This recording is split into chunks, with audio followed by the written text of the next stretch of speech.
Hello and welcome to this review of Truly Flavored Vodka. Introduced in 2020, Protect from Sunlight Color May Fade, contains 5% juice from concentrate. Contains certified color, that's food coloring, drink smart, not for underage. Produced by Truly Distilling Company, Frankfort, Kentucky. Well, I was reading that this is, and I found this out because I was looking at the Boston Beer Company website. This is one of their brands. They make a flavored seltzer, hard seltzer, sugarcane beer, and these flavored vodkas. This is produced for them. It looks like from Beam Suntory. It looks like a Beam bottle. I'll check. I think Beam might list this, sort of like a collaboration product. This is their wild berry. I have to double check the Beam Suntory website. Wild berry flavored vodka.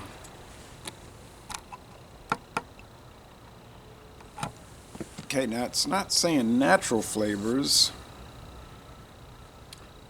On the other hand, it doesn't say artificial flavoring. I know it would have to have that if it was artificial. So I'm assuming it's natural, but it's a little bit confusing.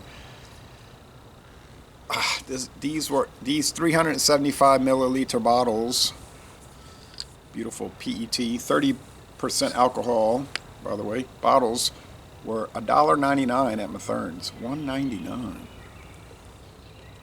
Sounds crazy, but true. It is true. So I bought 3 flavors. I don't recall the other 2. Doesn't matter. I'll get to them when I get to them. This is, yeah, kind of brown from the food coloring. Tan, yeah. Should be facing that way. The sunlight is gone. Sorry about that. Could be some noise from the Miller pipeline doing the gas line work. All right. First time I ever had it. There is one other video review from Kentucky Brew Reviews. They do not just beer, though. They branched out into wine and liqueurs and liquors also. But I haven't watched it. There's like 8 reviews on Total Wine and More, and there's no reviews, although there's a posting, but there's no reviews on Distiller. Wild berry. Wild berries that grow around here are blackberries. I don't know of any others. And I'm not going to just try a berry off a tree. But they're showing blackberries, raspberries, blueberries. Blueberries usually raised on in a farm setting. Smells like wild berries. I guess, generalized berry, tart, acidic kind of berry flavor. Yeah, it smells nice. This came out right when the Great Fear was gripping America in 2020. So I don't think it was really that successful because this is more of a product for get-togethers, a lot of people hanging out. Now with that coming back, or has come back, this could catch on, I guess. All right. So the aroma, the appearance is nice, and the aroma is an A for sure. Most excellent aroma. So let's go with the taste. Cheers. Now, what vodka are they using? Well, Frankfort, Kentucky, that's Beam Suntory, James B. Beam Company, and Sazerac. So it could be Sazerac, but I think it's Beam. Whatever cheap vodka they have, both of those companies sell premium products like Buffalo Trace, Eagle Rare, or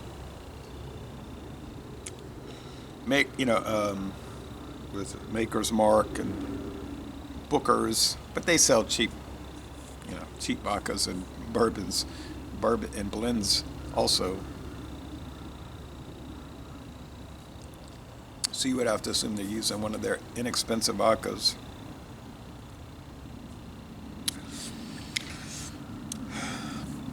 You get a little grain underbody, like obviously they're using inexpensive corn vodka.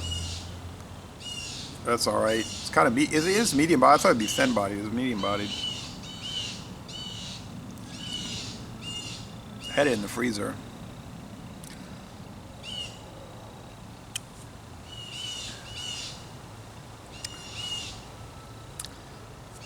There's a little plastic taste to it. Now James P. Madonna, and my friend David, they insist not to use plastic, and they say never put it in the freezer. I did put it in the freezer for a week or so, and I'm getting a little bit of that. But I wasn't buying a whole 750 glass bottle of this. And I mean, I wouldn't have bought it at all, but they had it for $1.99. I wouldn't dare drink it at room temperature. So maybe I should have just put it in overnight, went straight from there. But overall, aside from that little problem, that little scientific problem,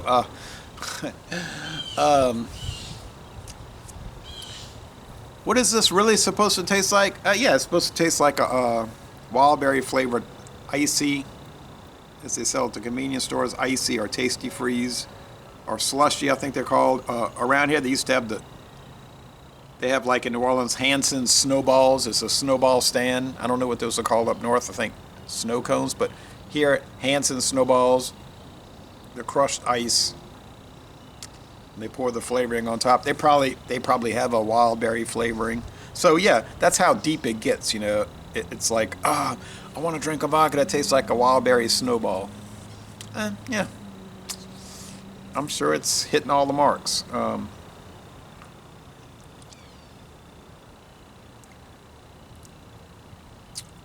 But there is a little tannin note, like you get from the berry skins, like blueberries and blackberry skins.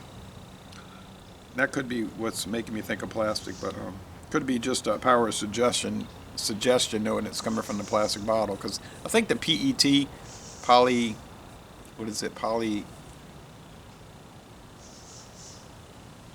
polypropylene ethyl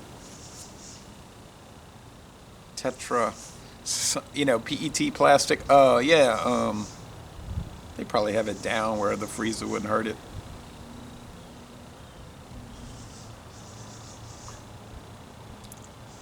But I buy this regularly. I wouldn't buy any flavor vodka regularly. I wouldn't buy any vodka regularly.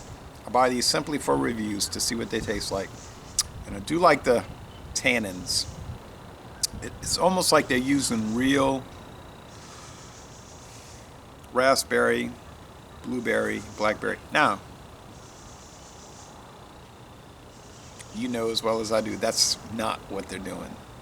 They're not sitting down at the brewery and paying somebody to hand cut and peel those berries.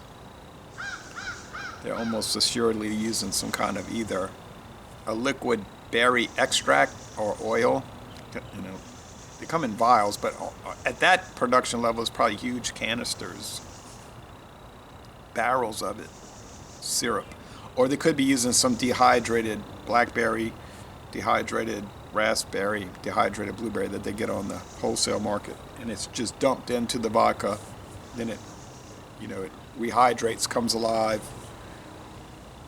and they soak it for a week in a stainless steel container, and then they filter it, and it comes out. Of course, they add caramel coloring and other certified food colorants to give it some character. Yeah, and if you don't take this stuff too seriously, some people review beer, wine, and liquor like it's their religion. It's like this, almost like a sickness instead of a fun hobby. But if you don't take it too seriously and just look at the products for what they are, leisure product, a leisure-oriented consumer product, then you can appreciate it, and that's what it's designed to be, and that's how I'm going to examine it, because that's what it's made for.